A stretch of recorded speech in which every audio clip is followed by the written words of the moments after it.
What's good, everyone? Aggie Coach here. All right, guys, so welcome to another video. We are talking about the Fat8 rule system, and we are covering defensive schemes in the Fat8 rule system, how defensive schemes work, and we have completed the 4-3 defense, doing some, cover 2, cover 3, doing some cover 1, covering the run, covering pass, and then we did the 4-3, the 3-4 defense, doing the same thing.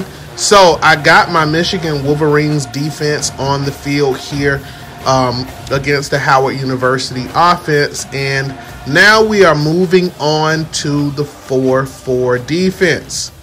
So the 4-4 defense is one of my favorite defenses to run. It is so versatile. It does have its weaknesses, and we'll talk about those weaknesses. This particular video is just going to highlight some typical schemes that you can run with the 4-4 and in cover 1, right? So we got a single high safety. Our safety is back here, right? So in cover 1, if you remember when we talked about cover 1 before, right, you don't want to let receivers get behind you because that safety has to play, all 3 parts of the field. So that's going to make it very difficult for the free safety to cover everything. So that means that you got to have some built-in defensive mechanisms in place. That means your linebackers are going to have to play a role of dropping back into zone and staying at home, playing the gaps and so forth, so that you can provide an under safety valve for that free safety, because he can't be everywhere. Right. So, that's the downside in running cover 1. But I have some things that I'm going to share with you guys in this particular video for the 4-4.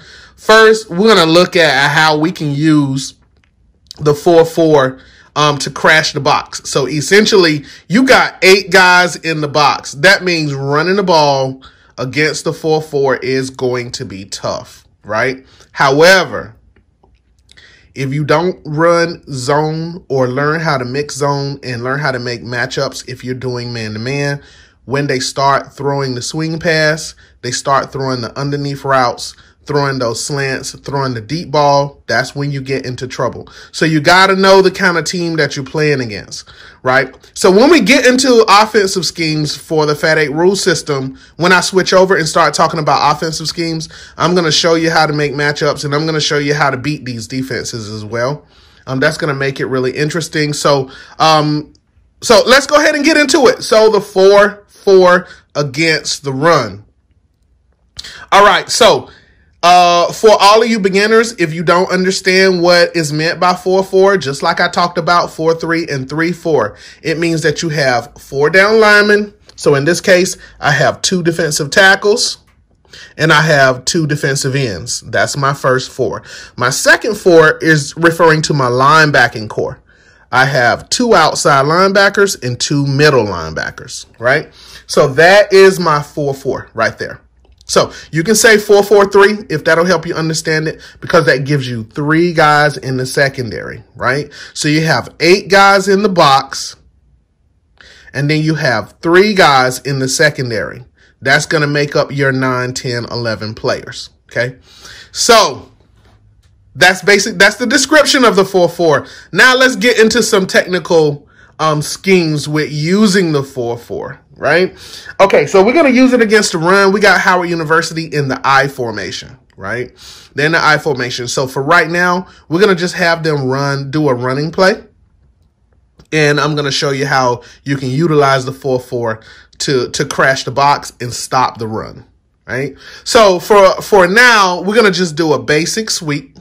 Okay, we're gonna just do a basic sweep, and we're gonna go ahead and play this through. So, all right. So, first off, with your 4-4, you want to make sure that your 2 middle linebackers don't get caught up in the wash too much. So you don't want them running into the line, because if you're playing head to head against somebody else, you don't know if they're running the ball or if they're passing the ball. So you don't want to overcommit. And it's easy to get overzealous when you're running the 4-4, because you got 8 guys in the box and you think, oh, I'm going to just blitz everybody. And don't do that, because it's so easy in the Fat8 rule system especially. It's so easy to get burnt over committing all of your defense to a single idea. You don't want to do that. You don't want to do that in any kind of football. You don't see coaches on TV do that either, right? It's just too many risks, especially in the NFL. It's way too many risks. So you don't want to do that. So, all right. So what I am going to do is we're going to go ahead and set up our run play here. Give me just a quick second. All right, so let's get our scheme set. So for right now, my cornerback. So let's look at the cornerbacks. I got the cornerbacks 1x7 inside position, right? So my cornerbacks are 1 yard to the inside, 7 yards deep, and they are looking at those wide receivers. Now over here on the top of the screen, I did the same thing. 1x7, 1 yard to the inside, 7 yards deep, okay? So that's where you're going to play this, right? We want to take the inside position away because we don't want to give them those easy slants. And you need to do that because your free safety can't be everywhere. So you got to take the inside position away to give the linebackers an opportunity to drop back, right? So now our outside linebackers. The outside linebacker at the top of the screen up here, he has to commit to that slot receiver.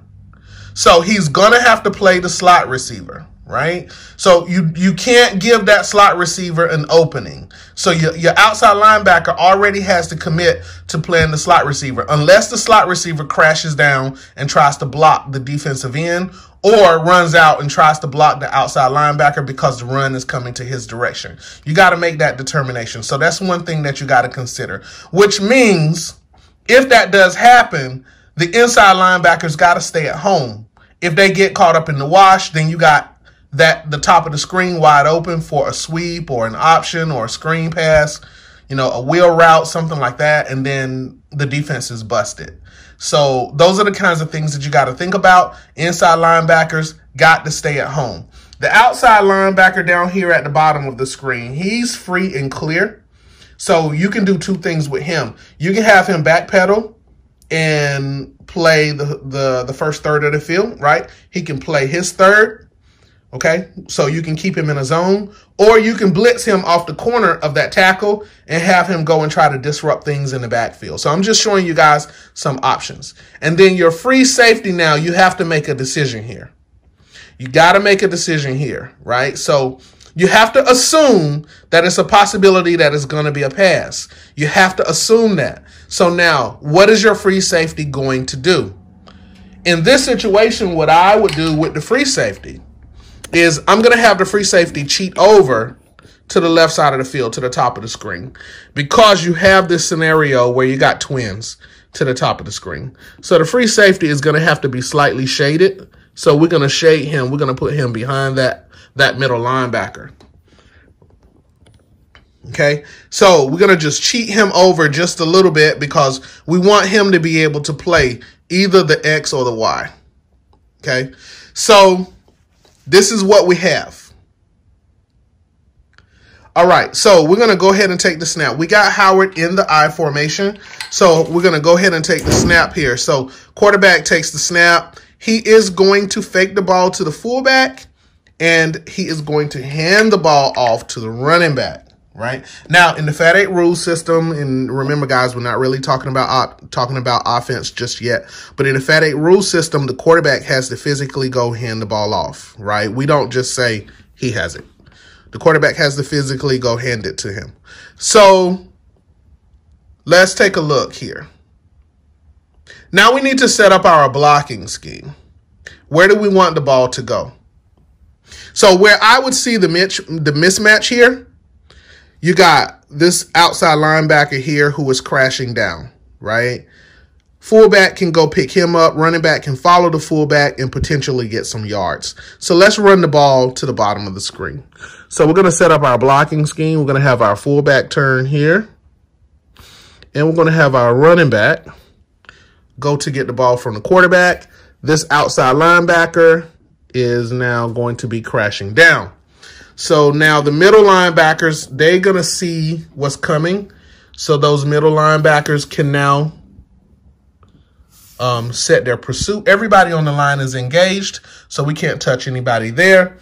This receiver is going to go and block this cornerback. Now remember, we can't get blocking in the back. So even though the cornerback now sees the run coming, right? He sees the run coming. So this cornerback, you want to keep him. You still don't want to overcommit him because if we're playing head-to-head, he could say play action, right? So it may not be a handoff just yet. So we can't yet overcommit.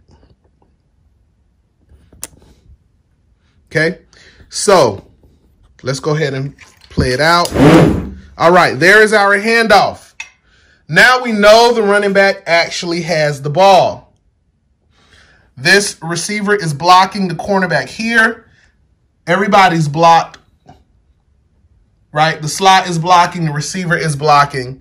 So that leaves the middle linebackers and the free safety to try to come make this play.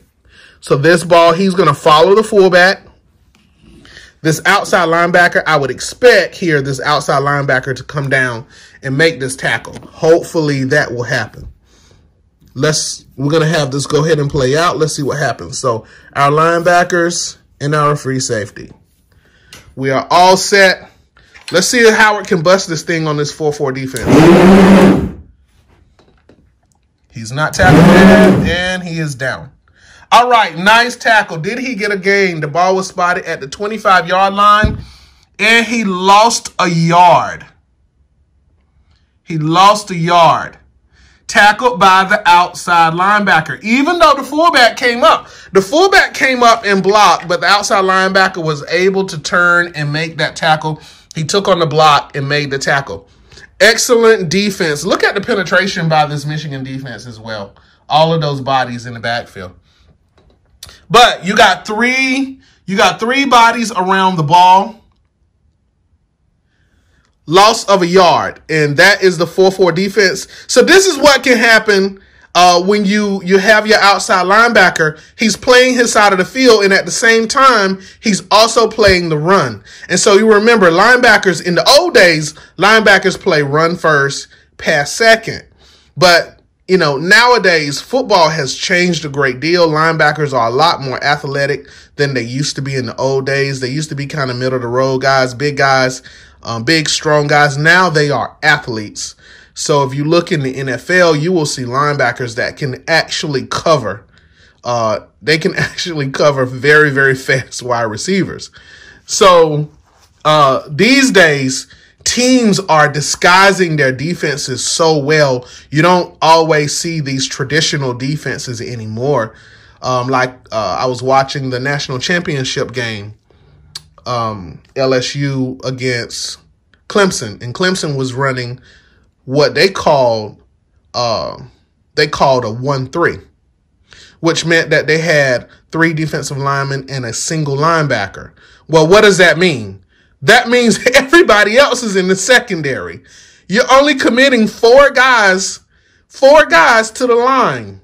Everybody else is in the secondary. A 1-3-7. So that is what they're doing. That's a hybrid. So that's what they're doing these days. So learning how to disguise your defense is very important. And understanding these base defenses is also very important. So I wanted you guys to see in the Fat8 rule system how we're actually using schemes and how you can use these schemes in your games. Okay, guys, so I'm 13 minutes in. That is the 4-4 defense, 4 down linemen, 4 linebackers committing to the run, right? So in the next video, I'm going to show you how to use the 4-3 defense and how to disguise it, right? How to use the 4-4 defense and how to disguise it. So we're going to run a 4-4 and we're going to mix some zone. We're going to mix some man. We're going to mix some press. We're going to change our secondary coverages. We can do a cover 2, or we can do a cover 3, or we can do a cover 1. So I'm going to show you how that works when we start disguising things, right? I hope you guys enjoyed it. And let's get to the next defensive scheme, the 4-4 defense in the next video against the pass. Peace. Don't forget, comment, like, and subscribe.